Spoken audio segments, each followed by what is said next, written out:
검찰이 조국 법무부 장관 일가 의혹에 대한 막바지 수사에 주력하고 있습니다. 검찰은 조국 장관 부인 정경심 동양대 교수를 비공개 소환하지 않고 통상의 절차대로 조사하겠다고 밝혀서 사실상 공개 소환 방식이 될 것으로 전망되는데요. 조 장관은 오늘 출근길에 가족이 수사받는 걸 지켜보는 게 힘들다면서도 법무부 장관으로서 할 일은 하겠다고 밝혔습니다. 취재기자 연결합니다. 조성호 기자. 네, 서울중앙지검입니다. 네, 정경심 교수를 검찰이 통상적인 절차에 따라 소환하겠다, 즉 특별 대우는 하지 않겠다 이렇게 볼 수 있을까요? 네, 최근 조국 장관의 딸은 2차례, 아들은 1차례 검찰 조사를 받았는데요. 모두 비공개 소환이었습니다. 검찰청 현관이 아닌 별도의 경로를 통해 조사실로 데려왔다는 의미입니다.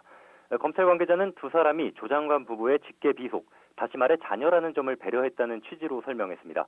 하지만 정 교수는 청사 1층 출입문을 통해 출입할 것이라고 강조했습니다.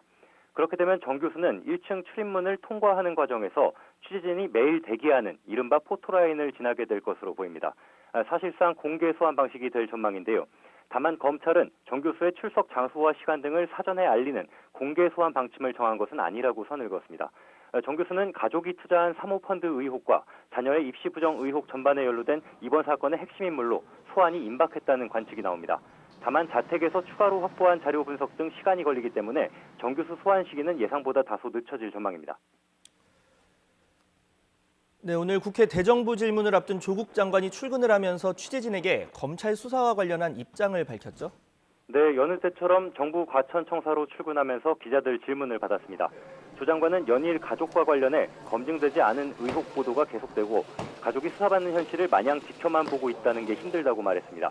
그러면서도 법무장관 업무에 최선을 다하겠다고 강조했는데요. 직접 들어보시죠. 제 가족이 수사를 받고 있는 현실에 대해서 마냥 지켜만 보고 있다는 점 참 힘듭니다. 그렇지만 저는 법무부 장관으로서 검찰개혁 추진 등 중대한 과제를 하루하루 최선을 다하도록 할 것입니다.